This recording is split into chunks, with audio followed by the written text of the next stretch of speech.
नमस्कार, मी पायल थरकुडे. तर मी माझं लग्न झालं एका व्यक्तीशी, ते मी लगेच आता व्हायरल नाही करू शकत. तर मी इतकंच सांगेल की माझ्या घरच्यांनी माझ्यावरती खूप अत्याचार केलाय. रिषभ जाधव उर्फ शंकर जाधव यांचं माझ्यावरती प्रेम होतं, म्हणजेच माझे मामा. यांचं माझ्यावर प्रेम होतं. ह्यांनी मला वेगवेगळ्या जागी स्पर्श करायचा सुद्धा प्रयत्न केला होता. आणि मला 8 दिवस मी मुंबईला होती. मला 8 दिवस मारहाण सुद्धा केली. माझा फोन सुद्धा काढून घेतला होता. ते झाल्यानंतर मी तिथून पळून यायचा कसा तरी प्रयत्न केला. तिथून पळून आल्यानंतर मी डायरेक्ट आळंदीला गेले आणि लग्न केले स्वतःच्या मर्जीने. आणि जर उद्या माझ्या सासरच्या लोकांना, माझ्या नवऱ्याला किंवा माझ्या नंदेला, माझ्या भाऊजींना, माझ्या सासऱ्यांना, माझ्या सासूला किंवा मला जर काही झालं, खरचटलं जरी, तर हे सगळे जबाबदार असणार आहेत माझ्या घरचे आणि माझा मामा.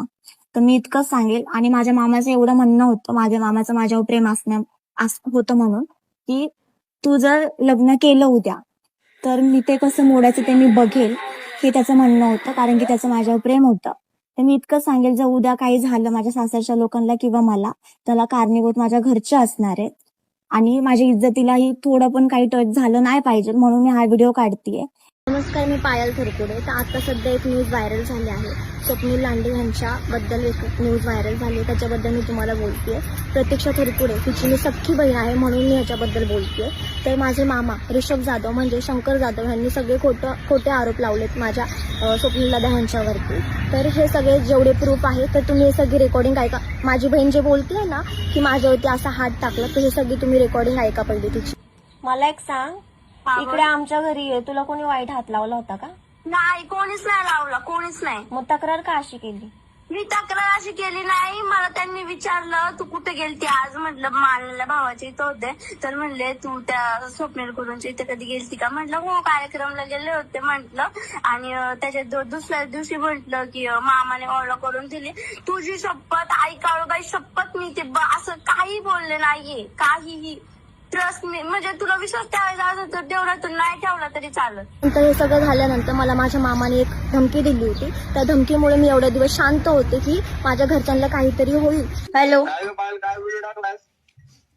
टाकला मला जाधव आणि माझे पप्पा तानाजी थरकुडे, उज्ज्वला थरकुडे आणि मेन म्हणजे प्रतीक्षा थरकुडेला मी सोडणार नाही. कारण की माझ्याकडे सगळे प्रूफ आहे. ती कोणासोबत होती, कधी होती, हे सगळं माझ्यासोबतच होती. ती तिने सगळे खोटे आरोप लावलेले आहेत. कारण की कारण मी लग्न केले कृष्ण पांढरे यांच्यासोबत. त्यांच्या घरामध्ये एक मुलगा राहतो, त्याच्यासोबतच मी लग्न केलंय. म्हणून त्यांनी हे सगळे खोटे आरोप लावलेले आहेत. मी घरी सगळे मी तुम्हाला पहिलं सांगते, माझ्या जर सासरच्या लोकांना काही झालं आणि हा व्हिडिओ मला कोणी बनवायला लावलं नाहीये. मी स्वतः बनवते. एका जागी बसून तुम्ही बघू शकता, एका जागी बसून मी स्वतः व्हिडिओ बनवते. मी खूप थकले. मी खूप सगळ्यांना मी लग्न केले म्हणून हे लोक करतायत का आणि का करतायत ते पण सांगते.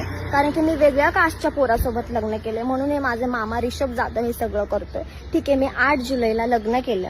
8 जुलैला लग्न केल्यानंतर 9 तारखेला आम्हाला पोलीस स्टेशनमध्ये बोलवलं आणि आम्हाला हे सगळं स्टेटमेंट घेतली माझी की तुझ्या मर्जीने लग्न केलंय का वगैरे. पोलिसांनी हे सगळं घेतलं वडगाव मावळ पोलीस स्टेशन इतकेमध्ये. म्हणले ठीक, हा मी माझ्या मर्जीने केलेलं आहे. हे सगळं मी तिथे स्टेटमेंट दिली. स्टेटमेंट झाल्यानंतर मी अशी तक्रार पण दिली होती तिथे की माझ्या घरच्यांपासून, माझ्या सासरच्या लोकांना, मला आणि माझ्या नवऱ्याला आम्हाला धोका आहे. माझी तक्रार घेऊन ठेवा तुम्ही. मी तिथे सगळं माझी तक्रार तिथे पडलेली आहे सगळी, तिथे मी लिहून वगैरे सगळं ठेवलेलं आहे. पण पोलीस लोक म्हणले ठीक आहे चालेल, आम्ही तुमची तक्रार घेतो म्हणून. आणि ते सगळं झाल्यानंतर 30 तारखेला आता न्यूज आली आहे, स्वप्नील लांडे पाटील यांनी प्रतीक्षा थरकुडेवरती असा हात टाकला, अशी 30 तारखेला अशी न्यूज आलेली आहे आता. तर मला एक सांगा, 30 तारखेपर्यंत त्या 8 तारखेपर्यंत हे लोक काही झोपले होते का? मला सांगा. 8 तारखेपर्यंत हे लोक झोपले होते. ज्या दिवशी मी लग्न केलं त्याच दिवशी 9 तारखेला या लोकांनी कशी काय असे खोटे आरोप लावलेले आहेत? हा ठीक आहे, माझी तक्रार जी आहे ती मागे ठेवली पोलीस लोकांनी आणि ह्यांची जी तक्रार ही पूर्ण पुढे घेतली. असं कसं काय मला सांगा? मला न्याय भेटला पाहिजे. आणि उद्या जर जाऊन स्वप्नील लांडे पाटील, माझा नवरा कृष्ण पांढरे, माझ्या सासरच्या लोकांना एकाला जरी धक्का लागला, मी माझ्या जीवाचं काहीही बरं वाईट केलं, ह्याला सगळे जबाबदार असणारे रिषभ जाधव आणि माझे घरचे सगळे ह्याला सगळे जबाबदार असणारे.